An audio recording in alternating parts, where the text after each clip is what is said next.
naging orphanage ang bahay ni Tita Greta. Mas hindi ako nag-aalala pag alam kong safe si Adana. Kaya lang, iniwan pa rin natin siya mag-isa eh. Weng, kung huwag ka na lang muna kayang pumasok sa opisina. Samahan mo na lang kaya muna si Adana. Halika na!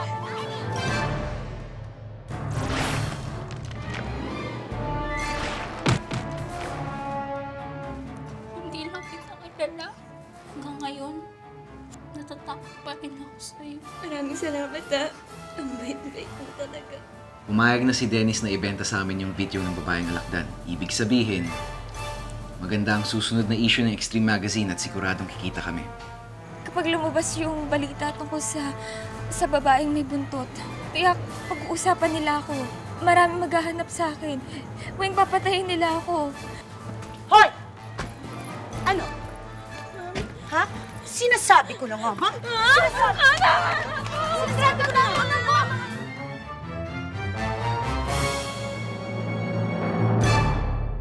Ang kakapal na mukha nyo? Ano ginagawa niyo sa bahay ko? Binababoy niyo? Si Sir Billy pong may kagagawa nito. Shut up! Isa ka pa! Isa ka pa! Ano po ba? Nalingat lang ako ng konti? Nalingat lang ako ng konti? Binaboy niyo ng bahay ko? Ha? Kapal na mukha niyo! Magsilayas ka dito. Magsilayas ka dito. Ma, tama na yan! How could you do this to me, Billy? Alam mo, ayaw ko sa babae na yan. Tinira mo pa sa bahay ko! Ma, gusto ko lang tulungan si Adana. Wala na siyang ibang matutuluyan. Pero alam niyo, ito na siguro yung pinakamaling ginawa ko. Hindi ko dapat dinala dito si Adana. Binabalaan ka. Ayoko nang makita yung babae niyan sa pamamahay ko. Naiintindihan mo?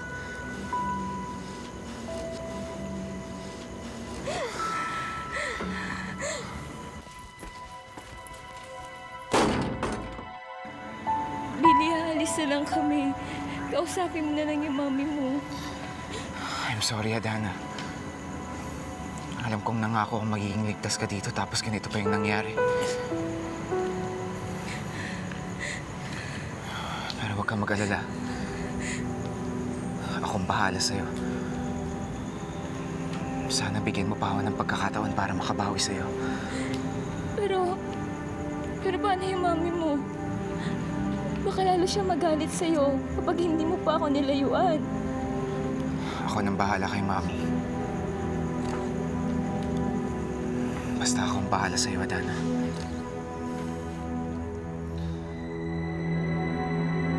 Sorry.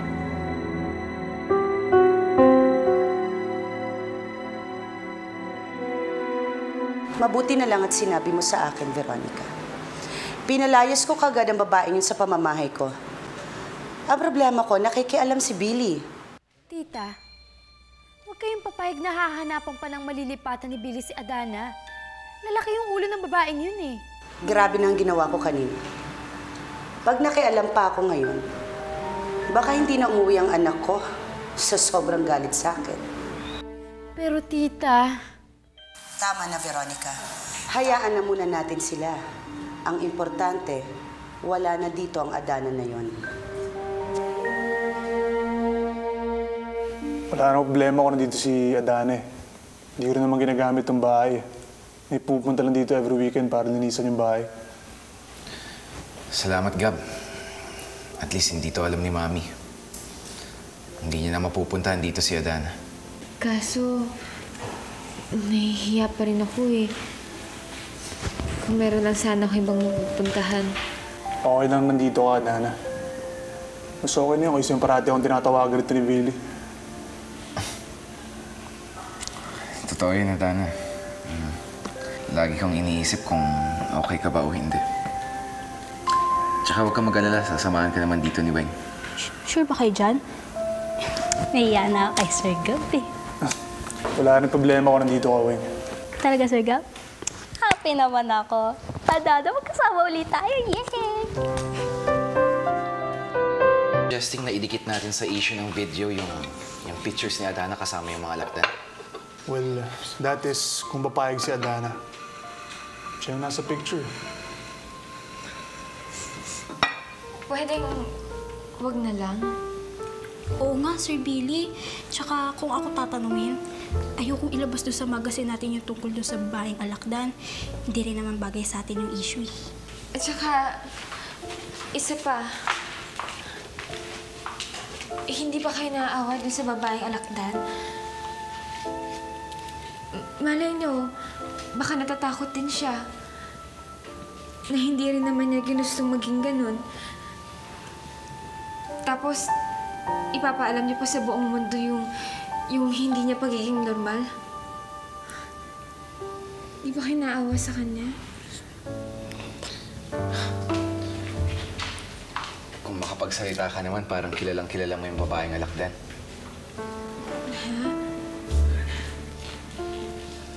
Hindi naman sa ganun. Kasi naaawa lang talaga ako sa kanya. Alam ko, maawain ka kasi talaga. Mas gugustuhin mo pa na ikaw yung masaktan kaysa sa iba. Alam mo, bihira yung mga katulad mo. Mahirap hanapin, kaya mahirap pakawalan. Sir Gab, may papakita ka sa'yo doon. Tara.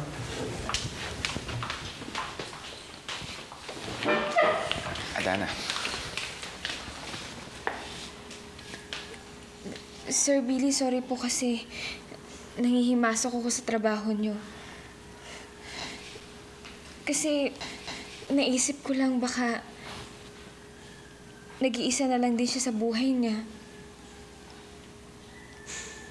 Walang nagmamahal sa kanya. Katulad ko. Nag-iisa na lang. Sino naman nagsabing nag-iisa ka lang?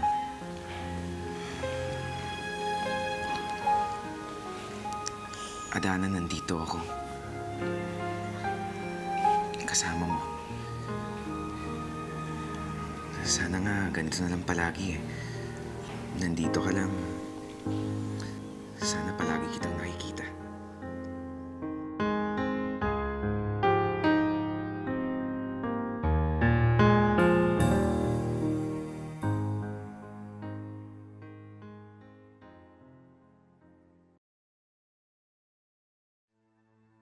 Pero kung kailangan mo ng tulong, sabihin mo lang.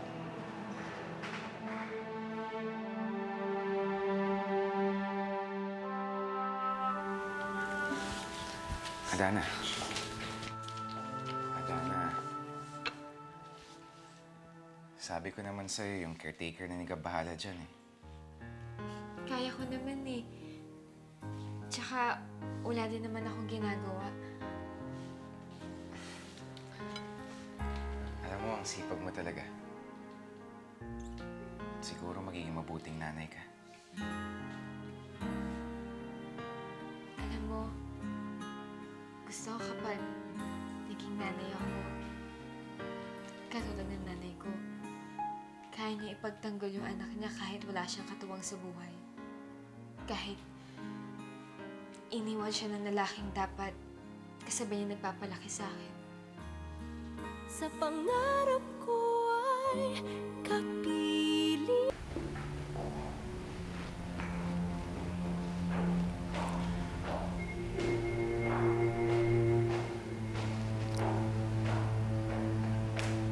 Hello? Hi, attorney. Attorney Mendez? Pwede ba tayo makita? May kaso lang tayo pag-usapan. Okay, sige. Antayin kita. Okay. Tungkol kaninong kaso yan? Sa empleyado natin.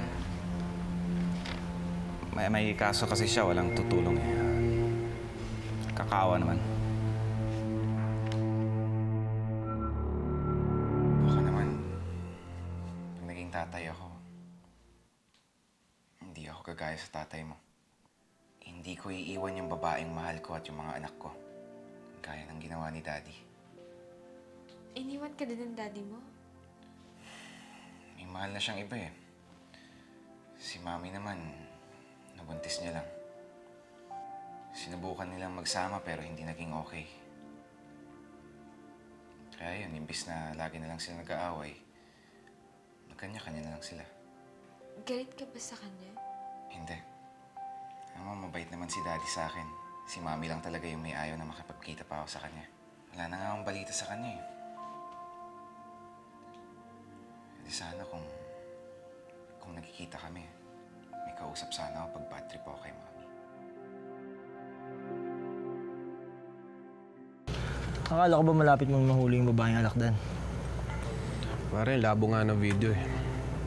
Hindi nga makita likod. Mukha pa kaya. Alam mo, pare, sa tingin ko, dapat siguro kinakalimutan mo na yung nangyari kay Sheila. Ano pare, hindi ganun kadali yun eh. Nakasentro ang buhay ko nung kay Sheila. Alam mo, ayos na sana lahat eh. Kung hindi lang umentra ang halimaw na yun. May anak na sana kami. May pamilya na. Pare, sandali. Di ba may anak ka dun sa una mong asawa?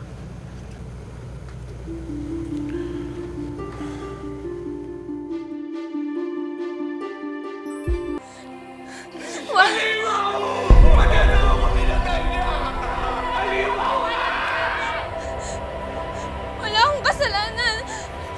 Wag! Patay natin ang halimaw! Patay sila! Wag! Adana, ano nangyari? Bakit ka sumigaw? Napaniginip ako na naman siya. Hindi niya kami tatantanan, Billy. Sino? Sinong napaniginipan mo, Dana?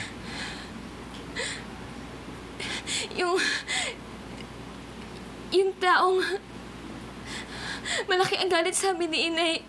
Papatayin niya ako, Billy. Papatayin niya ako. Adana, panaginip lang yun.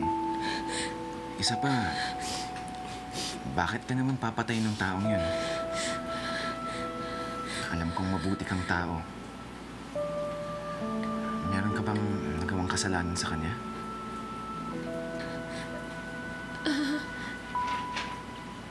Wala naman. Dahil lang yun sa lupa. Akala kasi niya inangkin namin yung lupa niya sa probinsya dati. Adana, hindi naman rason yun para patayin ka ng taong yun. Panaginip lang yun. Alam mo, mabuti pa. Babantayan na lang kita para hindi ka naman naginip ng masama. Sige na, anak. Matulog ka na. Nandito lang ako. Salamat, Billy. Hindi ko alam kung paano ako makakagante sa pag-aalaga mo sa akin. Adana, hindi mo naman kailangan kumanti eh. Gusto ko tong ginagawa ko at masaya ako. Pero syempre, mas magiging masaya ako, masaya ka rin. Alam kong ang dami-dami mo ng pinagdaanan na paghihirap. Pero sana naman may magawa ko para mapangiti ka.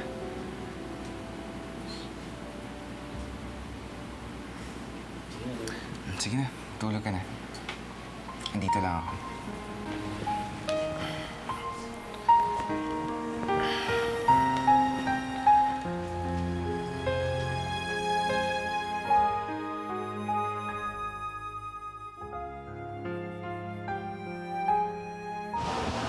Teresa, San Miguel, bibisita ka. Teresa?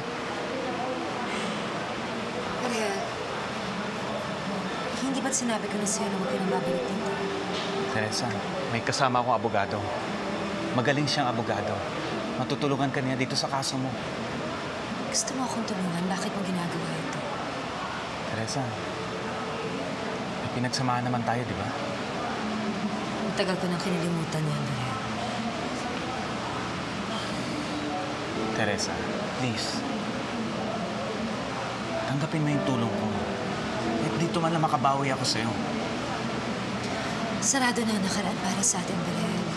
Huwag mo nang pilitin pang buksan ito para hindi ka na makapanakit ng damdamin. Hanggang ngayon ba naman, mahinalakit ka pa rin? Malis ka na. Hindi ko matatanggap ang tulong mo, kaya huwag mo na ipilit. Hindi, Teresa. Hindi mo ako mapipigilan.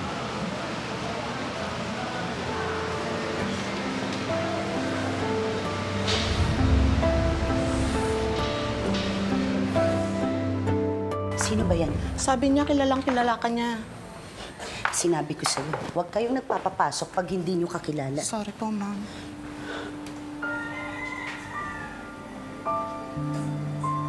Sino ka? Anong kailangan mo sa akin? Mabuti na lang may mga connection pa ako sa mga kakilala natin.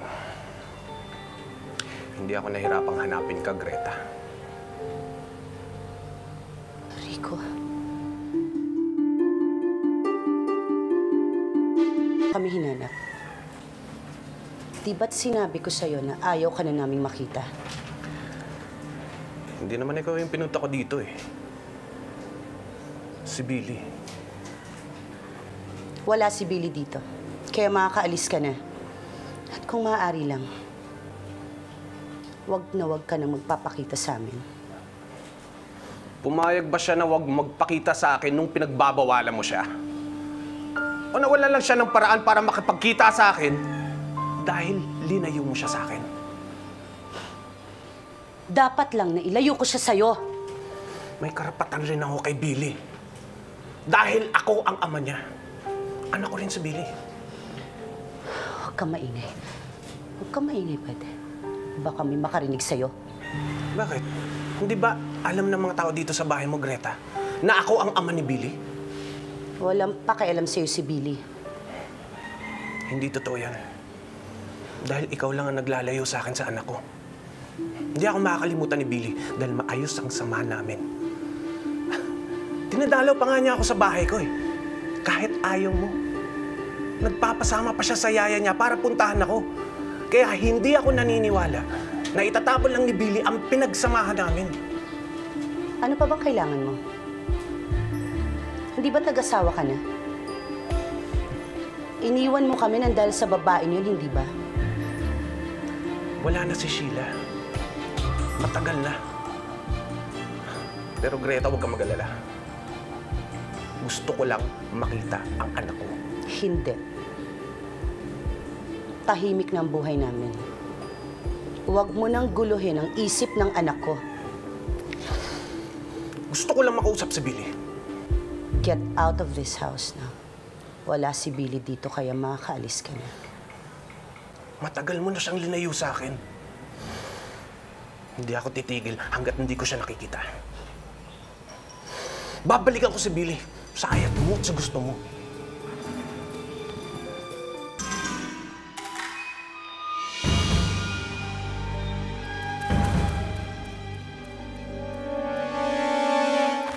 Mag-iingat ka sa kanya, Billy, okay? Ibang-iba na ang daddy mo ngayon. Eh, hindi ko siya mapipigilang lapitan ka. You have to stay away from him. Ikaw nang bahala sa kaso ni Teresa. Isa pa, attorney. Hindi to dapat malaman ng asawa ko. Attorney Sarmiento, kanino bang kaso yung inaayos yun ni Berhel? Ayoko, dagdagan pa yung iniisip niyo. Pero, hindi ko kasi kaya magsinungaling pa sa inyo eh. Kami na pumipili. Buti na lang malapit ako sa area na to, bro. Bilisan mo lang pare nakamalis to eh. Hindi ako papayag na makawala pa yung babae nun. Sa wakas makikita ko rin ang anak ni Teresa.